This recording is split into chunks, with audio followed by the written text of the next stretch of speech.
নমস্কাৰ শ্ৰদ্ধাৰ শিক্ষাগুৰুসকল 2026-27 শৈক্ষিক বৰ্ষৰ বাবে বৰ্তমানে ইউডাইছ প্লাছ মুকলি কৰি দিয়া হৈছে আৰু ইউডাইছ প্লাছত আমাৰ বিদ্যালয় পৰ্যায়ত বৰ্তমানে আমাৰ ছাত্ৰ ছাত্ৰীসকলক প্ৰগ্ৰেছন এক্টিভিটিখিনি কমপ্লিট কৰিব দিয়া হৈছে।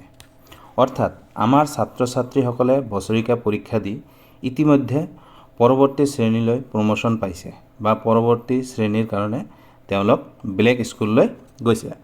গতিকে তেওঁলোকক আমি ইউডাইছ প্লাছত পৰৱৰ্তী শ্ৰেণীলৈ প্ৰগ্ৰেছন বা প্ৰমোশ্যন কৰাই দিব লাগিব।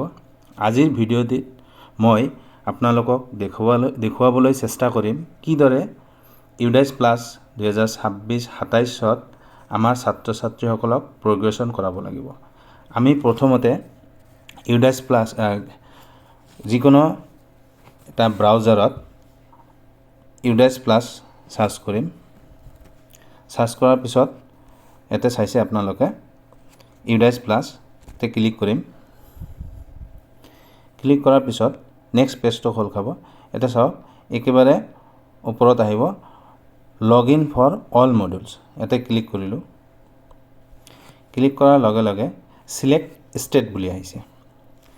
সিলেক্ট ষ্টেটত আমি আসাম বুলি সিলেক্ট কৰিম। তাৰপিছত গো কৰিব লাগিব। গো কৰাৰ পিছত আপোনালোকে এই পেজটোত চাব ষ্টুডেণ্ট মডিউল বুলি আছে একেবাৰে শেষৰ ফালে। ষ্টুডেণ্ট মডিউলত আপোনালোকে লগ ইন কৰিব। লগ ইন কৰাৰ লগে লগে যিকোনো এখন স্কুল আপোনালোকে মই লগ ইন কৰি দেখুৱাই আছোঁ। কেপচাৰটো দি লওঁ 26 KDVZ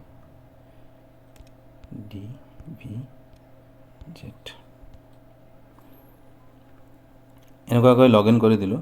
লগ ইন কৰাৰ লগে লগে চাওক এটা আহিছে কাৰেণ্ট একাডেমিক ইয়াৰ 2026-27 আৰু স্নেপশ্বট 2025-26।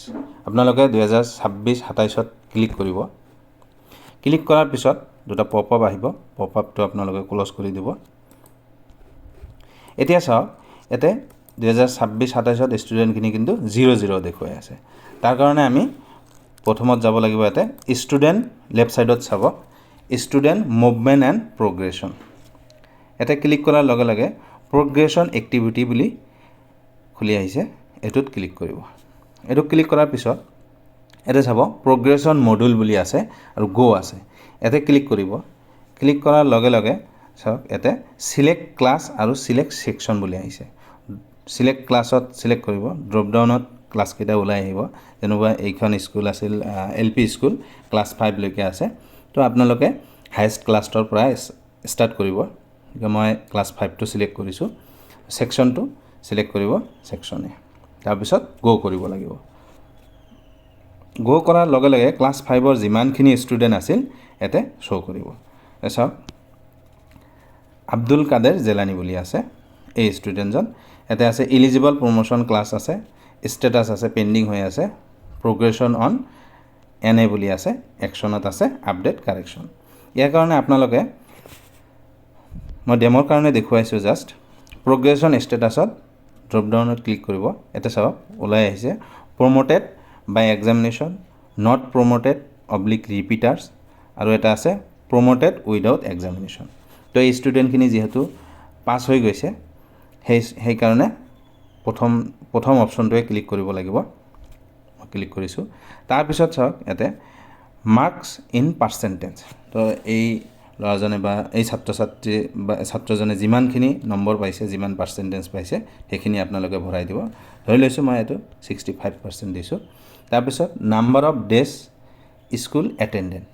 তো এই বছৰটোত কিমান দিন এটেণ্ড হৈছিল স্কুলত সেইটো দিব। মই ধৰি লৈছোঁ 176 ডেজ দিছোঁ। তাৰপিছত আহিল স্কুলিং ষ্টেটাছ 2026-27ত।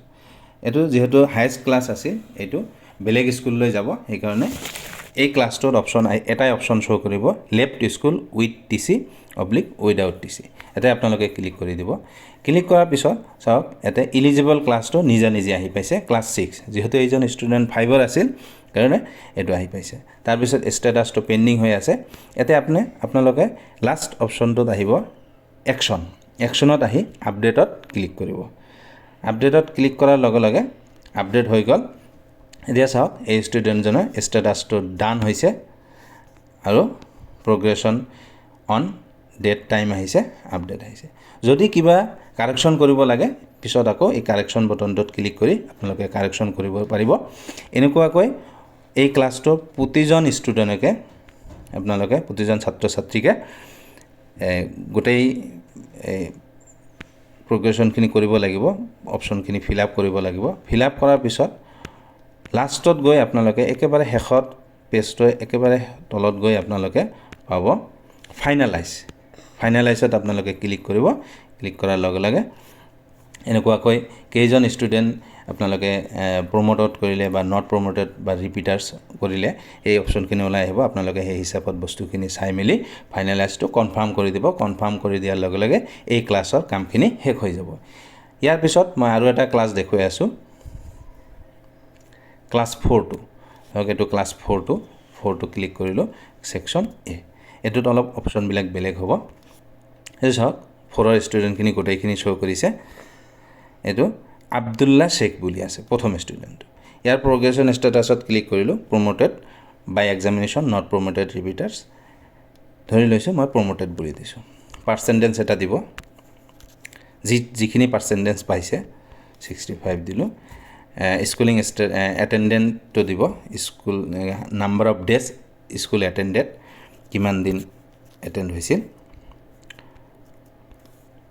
স্কুলিং ষ্টেটাছ এইটো দুটা অপশ্যন শ্ব' কৰিব studying in same school left school with T C ধৰক ল'ৰাজন বা ছোৱালীজনীয়ে ক্লাছ 4ৰ পৰা বেলেগ স্কুলত গৈছে তেতিয়াহ'লে left school with T C হ'ব আৰু যদি এই স্কুলতে ক্লাছ 5ত পঢ়ি থাকে যিহেতু 4ৰ ষ্টুডেণ্টজন ক্লাছ 5লৈ প্ৰমোট হ'ব সেইকাৰণে আপোনালোকৰ স্কুলতে যদি পঢ়ি থাকে তেতিয়াহ'লে ষ্টাডিং ইন ছেম স্কুল বুলি আপোনালোকে অপশ্যনটো ক্লিক কৰিব তাৰপিছত ক্লাছটো নিজে আহিব ইয়াতে ছেকশ্যনটো কিন্তু আপোনালোকে চিলেক্ট কৰি দিব লাগিব ক্লাছ 5ৰ যিখিনি কৰিছিলোঁ ছেকশ্যনটো কিন্তু নিজে আহি গৈছিল কিন্তু বাকী ক্লাছবিলাকৰ কাৰণে এইখিনি আপোনালোকে ছেকশ্যনটো এবাৰ চিলেক্ট কৰি দিব লাগিব তাৰপিছত এইফালে আহি আপডেট অপশ্যনত ক্লিক কৰিব ক্লিক কৰাৰ লগে লগে এই ষ্টুডেণ্টজন সম্পূৰ্ণ হৈ যাব এনেকুৱাকৈ প্ৰতিটো ক্লাছে কৰিব লাগিব আৰু প্ৰতিটো ক্লাছৰ শেষৰ ফালে লাষ্টত একেবাৰে ফাইনেলাইজ বুলি অপশ্যন এটা আছে এই ফাইনেলাইজ বটনটো আপোনালোকে ক্লিক কৰি ছাবমিট কৰিব লাগিব এনেকুৱাকৈ গোটেই ক্লাছকেইটা ছাবমিট কৰাৰ পাছত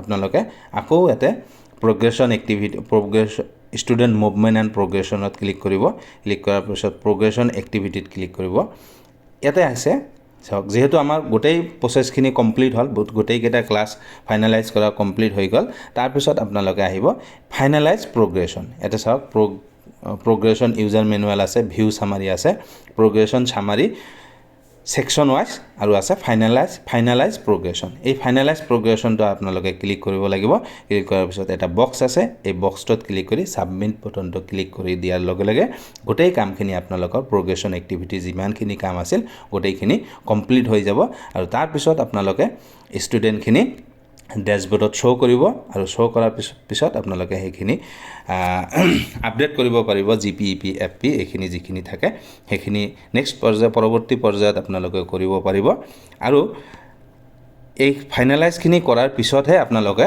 কোনোবা ষ্টুডেণ্ট যদি আপোনালোকৰ স্কুলত আহি এডমিশ্যন লৈছে বা 2, 3, 4, 5 যি ওপৰৰ ক্লাছবিলাকত সেইখিনিত আপোনালোকে ইম্পৰ্ট কৰিব পাৰিব তো এইখিনি আছিল প্ৰগ্ৰেশ্যন এক্টিভিটিৰ সম্পূৰ্ণ প্ৰচেছটো ধন্যবাদ